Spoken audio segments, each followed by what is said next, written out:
Hello guys, welcome back to Jesnaps. അപ്പോൾ ജേസ്നാപ്സിൻ്റെ പുതിയൊരു വീഡിയോയിലേക്ക് എല്ലാവർക്കും സ്വാഗതം. അപ്പോൾ നമ്മൾ ഇന്ന് വീഡിയോ ചെയ്യാൻ പോകുന്നത് ഒരു ഇൻഫർമേറ്റീവ് ആയിട്ടുള്ള വീഡിയോ തന്നെയാണ്. അപ്പോൾ നമ്മൾ തൊട്ട് മുമ്പ് ഒന്ന് രണ്ട് വീഡിയോസ് ചെയ്തിരുന്നു, നേഴ്സുമാരെ ഹെൽപ്പ് ചെയ്യുന്ന പോലെ അവർക്ക് അറിയേണ്ട കാര്യങ്ങൾ എന്നെ കൊണ്ട് പറ്റുന്ന രീതിയിൽ ഇവിടെ അന്വേഷിച്ച് അതിനെ പറ്റിയുള്ള വീഡിയോ ചെയ്തിരുന്നു.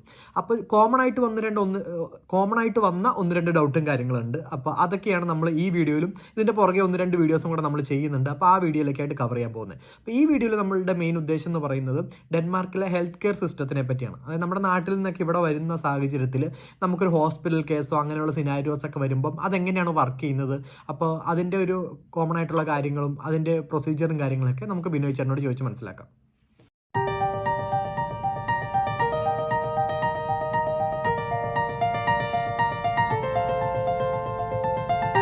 ഇവിടുത്തെ ഹെൽത്ത് സിസ്റ്റം, നമ്മളിപ്പോൾ നേഴ്സുമാരെ പറ്റി കൂടുതൽ പറഞ്ഞ് അവർ ഹെൽത്ത് കെയറിൽ വർക്ക് ചെയ്യുന്നവരാണ്. എന്നാൽ പോലും നമുക്കൊരു എമർജൻസി സിറ്റുവേഷൻ വരുമോ അല്ലെങ്കിൽ പനി, ഫീവർ എന്തും വരാം, ഹോസ്പിറ്റൽ കേസുകൾ വരാം. അത് നമ്മൾ ഇവിടുത്തെ രീതി അനുസരിച്ച് നമ്മൾ എങ്ങനെയാണ് യൂഷ്വലി ഇപ്പം നമ്മൾ പറയുകയാണെങ്കിൽ നമ്മളുടെ ഇവിടുത്തെ CPR നമ്പർ അല്ലെ, നമ്മൾ ഈ സോഷ്യൽ സെക്യൂരിറ്റി നമ്പർ രജിസ്റ്റർ ചെയ്യുമ്പോൾ തന്നെ നമുക്കൊരു ഡോക്ടർ ഉണ്ടാവും. ഓക്കെ. അപ്പോൾ നമ്മളിപ്പോൾ ചെറിയ ഒരു ഇതൊക്കെ ആണെങ്കിൽ ഡോക്ടറെയാണ് നോർമലി വിളിക്കുക. നമുക്ക് ഡോക്ടറെ ഡയറക്റ്റ് കമ്മ്യൂണിക്കേറ്റ് ചെയ്യാൻ പറ്റുള്ളൂ. എന്ന് വെച്ചാൽ ഇപ്പോൾ ഒരു പനി വന്നു, ഇപ്പൊ ഇവിടെ നമ്മളൊരു പനി വന്നു എന്ന് പറഞ്ഞ് വിളിച്ചു കഴിഞ്ഞാൽ എത്ര ദിവസമായെന്ന് ചോദിക്കും ആദ്യമേ തന്നെ. അപ്പൊ പറയാൻ ഞാൻ 2 ദിവസമായിരുന്നു. ഓക്കെ, എത്ര ടെമ്പറേച്ചർ ഉണ്ട് അടുത്ത ചോദ്യമാണ്. കാരണം വെച്ചാൽ ഇവിടെ എല്ലാവർക്കും വീട്ടിലൊരു തെർമോമീറ്റർ ഉണ്ടാകുന്ന നിർബന്ധമാണ്. അപ്പം നോക്കുക എത്ര ടെമ്പറേച്ചർ എത്രയുണ്ട്. അപ്പം ചോദിക്കുമ്പോൾ നോർമലി നമ്മളൊക്കെ എന്താ പറയുക, അയ്യോ 104 നമുക്ക് അല്ല പറയാൻ നമുക്ക് നമ്മള് നമ്മുടെ ഒരു 104 ചിലപ്പം പറഞ്ഞു വന്നിരിക്കും. പക്ഷെ അതിന് ചോദിക്കുന്നത് നിങ്ങൾ മെഷർ ചെയ്തിട്ടാണ് പറഞ്ഞത്. അപ്പൊ ചോദിച്ചു കഴിഞ്ഞാൽ നമ്മള് മെഷർ ചെയ്തിട്ടാണോ ചോദിക്കുന്നത് വെച്ച് കഴിഞ്ഞാൽ നമ്മളോട് ഇങ്ങനെ ചോദിക്കുമ്പോൾ തന്നെ നമുക്കത് പെട്ടെന്നൊരു എന്താ പറയാ, പെട്ടെന്നൊരു സംഭവമല്ലേ, നമ്മളങ്ങനെ പ്രതീക്ഷിക്കുന്നില്ലല്ലോ, പ്രിപ്പയർഡ് അല്ല. അപ്പൊ നമ്മൾ ചിലപ്പം ഓരോന്ന് 98 എന്നൊക്കെ പറഞ്ഞു കഴിഞ്ഞാൽ ഓക്കെ അത് കുഴപ്പമില്ല, നിങ്ങളൊരു കാര്യം അത് നമുക്ക് ഇവിടെ ഡയറക്റ്റ് കടയിൽ പോയി മേടിക്കാൻ പറ്റിയ കുറച്ച് മെഡിസിൻസ് ഉണ്ട്. മറ്റത് നമുക്ക് പ്രിസ്ക്രിപ്ഷൻ ഇല്ലാതെ മേടിക്കാൻ പറ്റും, ലൈക്ക് എന്താ പറയുക പാരസെറ്റമോളിന്റെ കണ്ടന്റ് ഉള്ള കുറച്ച് മെഡിസിൻസ് ഒക്കെ. അപ്പൊ നമ്മൾ അത് മേടിച്ച് തിന്നാല് IP പ്രൂഫ് എന്ന് പറഞ്ഞിട്ട് ഒരു ഇതുണ്ട്, അത് മേടിച്ച് നമ്മൾ കൺസ്യൂം ചെയ്യുക എന്നേ അവർ പറയുള്ളൂ. എല്ലാ വീട്ടിലും ഉണ്ടാവും, അല്ലെങ്കിൽ അവർ മേടിച്ച് വെക്കുന്ന പോലെ. യൂഷ്വലി എല്ലാവരും അത് ചെയ്യും. ഞങ്ങളുടെയൊക്കെ കേസിൽ ഞങ്ങൾ നാട്ടിൽ നിന്ന് വരുമ്പോൾ തന്നെ ഇങ്ങനെയുള്ള കുറച്ച് പിള്ളേരൊക്കെ ചെറിയ പിള്ളേരായിരുന്നുകൊണ്ട് കുറച്ച് മേടിച്ചോണ്ടാണ് പോകുന്നത്. അപ്പം ഇത് നമുക്ക് മേടിക്കാൻ പറ്റുന്നതുകൊണ്ടും ഇങ്ങനെയുള്ള കാര്യങ്ങൾ ഇപ്പം നമ്മൾ ഹോസ്പിറ്റലിൽ വിളിച്ചു കഴിഞ്ഞാൽ അവരുടെ സമയം അതിനു വേണ്ടി അവർ സ്പെൻഡ് ചെയ്യില്ല.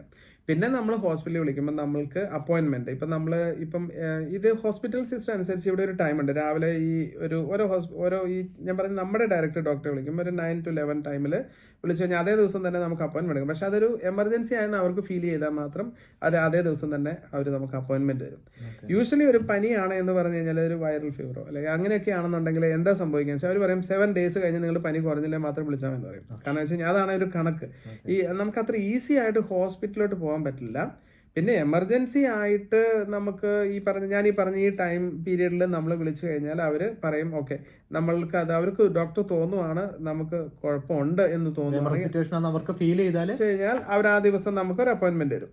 ഇത് ഞാൻ പറഞ്ഞ ഒരു നോർമൽ കേസാണ്. ഇപ്പൊ ഒരു ആക്സിഡന്റ് കേസോ അല്ലെങ്കിൽ ഒരു സീരിയസ് ആയിട്ടുള്ള ഒരു ഇൽനെസിന്റെ കേസോ അല്ലെങ്കിൽ എന്താ പറയുക പെട്ടെന്ന് വീണു പോവുകയോ അങ്ങനെയൊക്കെ ചെയ്യുന്ന ചില കേസുകളൊക്കെ സംഭവിക്കില്ലേ, അങ്ങനെയൊക്കെയുള്ള സമയത്തിലാണ് നമ്മൾ ഈ എമർജൻസി വിളിക്കുക.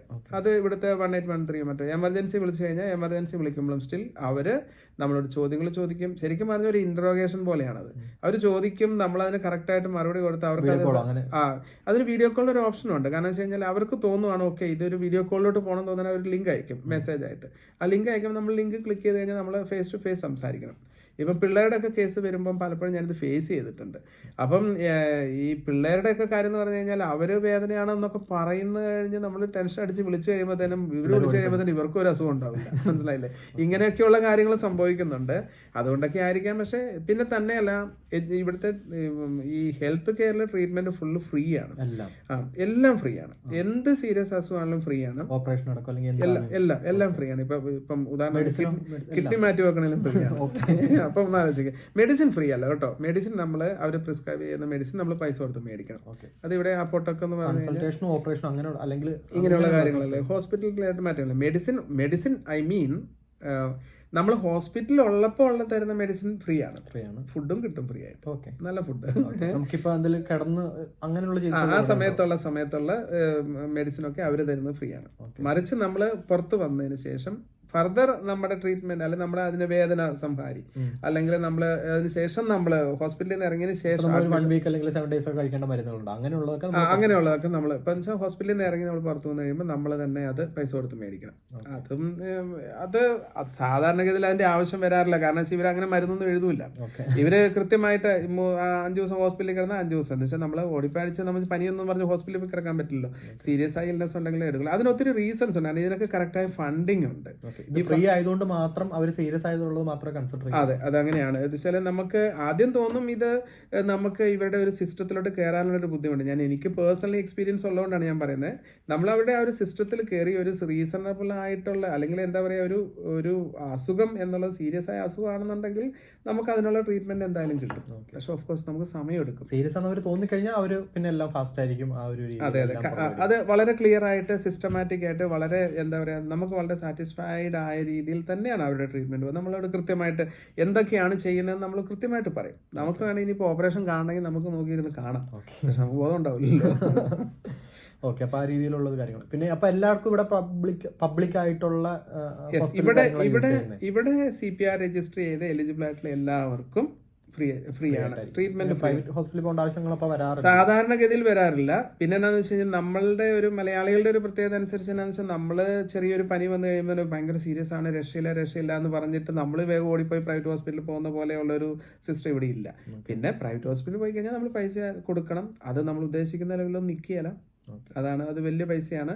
പിന്നെ വേറൊരു കാര്യം എന്താ വെച്ചാൽ ഇപ്പം നമ്മളുടെ ഒരു എന്താ പറയുക നമ്മളിപ്പോൾ ഒരു ഗവൺമെൻറ് ഹോസ്പിറ്റൽ അല്ലെങ്കിൽ ഇവിടുത്തെ ഗവൺമെൻറ് പബ്ലിക് ഹോസ്പിറ്റലിലെ അണ്ടർ ട്രീറ്റ്മെൻറ്റിലാണ്. അവർക്ക് നമ്മളെ ആ ഒരു ഓപ്പറേഷൻ ചെയ്യാൻ അവർക്ക് സമയം ഇല്ല എന്നുണ്ടെങ്കിൽ അവരെവിടെയെങ്കിലും റെഫർ ചെയ്യുന്നു വെച്ചു. ഉദാഹരണം പറഞ്ഞാൽ അവരൊരു പ്രൈവറ്റ് ഹോസ്പിറ്റലിൽ റെഫർ ചെയ്താൽ അതിന്റെ പേയ്മെന്റ് ഗവൺമെന്റ് കൊടുക്കും. അവർ റെഫർ ചെയ്യണം. അതിന് ഇപ്പം നമ്മളിപ്പം എന്താ വെച്ചാൽ ചില ഹോസ്പിറ്റൽസിലൊക്കെ ഓപ്പറേഷൻസ് ഒക്കെ പ്ലാൻ ചെയ്ത് ചിലപ്പോൾ 1 വർഷത്തിന് ശേഷമായിരിക്കും. 1 വർഷത്തിന് ശേഷം പ്ലാൻ ചെയ്ത് അപ്പം എനിക്ക് തോന്നുന്നില്ല 1 വർഷം വരെ എനിക്ക് വെയിറ്റ് ചെയ്യാൻ പറ്റില്ല. ഞാൻ സെൽഫായിട്ട് എനിക്ക് ഫീൽ ചെയ്ത് കഴിഞ്ഞാൽ എനിക്ക് പ്രൈവറ്റ് ഹോസ്പിറ്റലിൽ പോകാം. ചില കമ്പനികളൊക്കെ അതിനുവേണ്ടി പ്രൈവറ്റ് ഹോസ്പിറ്റലിൽ ഇൻഷുറൻസ് ഉണ്ട്, അങ്ങനെയുള്ള കമ്പനികളുണ്ട്.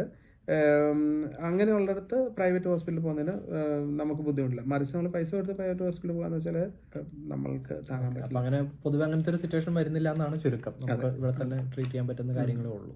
ഗൈസ്, അപ്പോൾ ബിനോയ് ചേട്ടൻ പറഞ്ഞ പോലെ തന്നെ ബിനോയ് ചേട്ടൻ ഇവിടുത്തെ ഒരു 10-13 വർഷമായിട്ടുള്ള എക്സ്പീരിയൻസ് ഉണ്ട്. നമുക്ക് ഇവിടെ ഡെൻമാർക്കിൽ ജീവിച്ച എക്സ്പീരിയൻസ്. അപ്പോൾ അത് വെച്ചിട്ടുള്ള ഹോസ്പിറ്റൽ സിസ്റ്റവും അതുപോലെ തന്നെ ഇവിടുത്തെ ഹെൽത്ത് കെയർ സിസ്റ്റം ഒക്കെ വർക്ക് ചെയ്യുന്നതാണ് പറഞ്ഞത്. അപ്പോൾ ഇതിലെന്തെങ്കിലും ഡൗട്ടും കാര്യങ്ങളും ഉണ്ടെങ്കിൽ നിങ്ങൾ കമൻറ്റ് ചെയ്ത് ചോദിക്കുക. അപ്പോൾ എനിക്ക് പറ്റുന്ന പോലെ ഞാൻ അന്വേഷിച്ചിട്ടും ബിനോയ് ചേട്ടനായിട്ടും അല്ലെങ്കിൽ ബാക്കിയുള്ളവരൊക്കെ ആയിട്ട് സംസാരിച്ച് അതിന് പറ്റുന്ന രീതിയിൽ മറുപടി ചെയ്യുന്നതായിരിക്കും. അപ്പോൾ അടുത്തൊരു വീഡിയോ ആയിട്ട് കാണുന്നവരെ ബൈ.